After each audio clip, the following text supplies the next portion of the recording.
आज के जमाने में इतिहास जब अपने पन्ने खुद पलटकर अपनी मौजूदगी दर्ज कराता है तो आकर्षण का केंद्र बन जाता है। इतिहास को अपने बीच में जीवित होता देखकर लोगों के बीच में पैदा होती है वो जिज्ञासा जो इंसान को इतिहास के पन्ने पलटने के लिए मजबूर कर देती है। नमस्कार, स्वागत है आप सभी का जनतंत्र टीवी के इस डिजिटल प्लेटफॉर्म पर और मैं हूं आपके साथ बसंत शर्मा। हम बात कर रहे हैं यहां पर उत्तर प्रदेश के संभल जिले की, जहां पर जब इतिहास के पन्नों को कुरेदा गया तो इतिहास ने खुद को प्रमाणित कर दिया।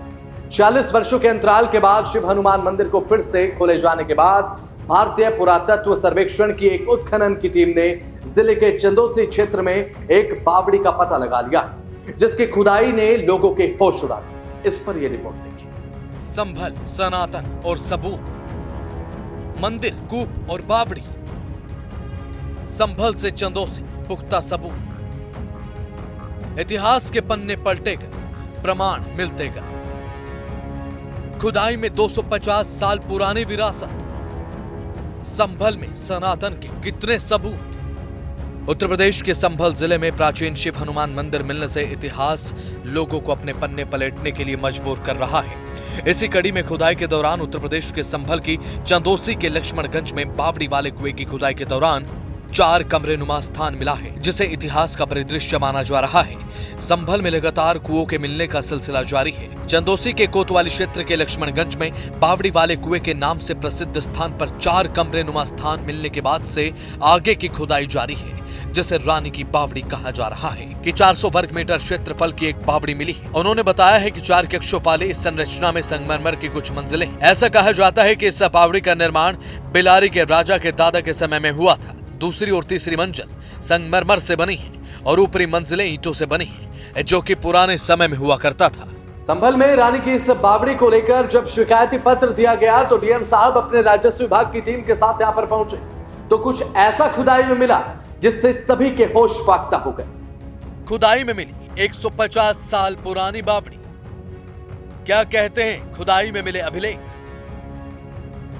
इतिहास से हटाई जा रही मिट्टी। रानी की बावड़ी खास, क्या कह रहा इतिहास?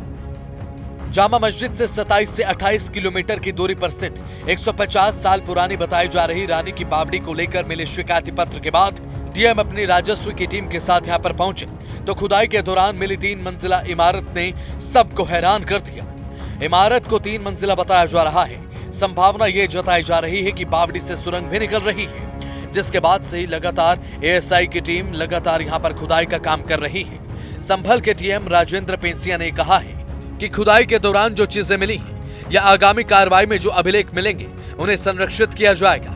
सुनिए डीएम साहब ने क्या कहा। खुदाई में 4 कमरे हैं, 3 तल की बावड़ी है, 400 वर्ग मीटर क्षेत्रफल है, 210 वर्ग मीटर क्षेत्र वर्तमान में है और शेष को हम अतिक्रमण मुक्त कराएंगे। सर कितनी जमीन होगी ये बावड़ी?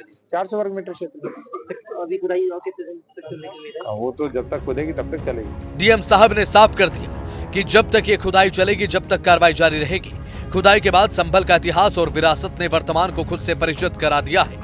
अब ऐसे में संभल में खुदाई के दौरान मिले अभिलेखों ने दुनिया की आंखों को चौंधिया दिया है। इस समय दुनिया की आंखें एकटक संभल में चल रही खुदाई की कार्रवाई पर टिकी हैं। संभल से लेकर चंदोसी तक, मंदिर से मिले कूप तक और कूप से मिली बावड़ी तक, ये पूरा प्रकरण किस ओर इशारा करता है, ये भी देखने की बात है। संभल में जैसे जैसे इतिहास के पन्ने पलटे जा रहे हैं, वैसे वैसे इतिहास और विरासत के सबूत भी मिलते जा रहे हैं। लगातार मिलते अभिलेख खुदाई की कार्रवाई को जारी रखने की ओर इशारा कर रहे हैं। अब देखने की बात यह है कि इतिहास की ये अंगड़ाई अभी और कितना बल खाती है।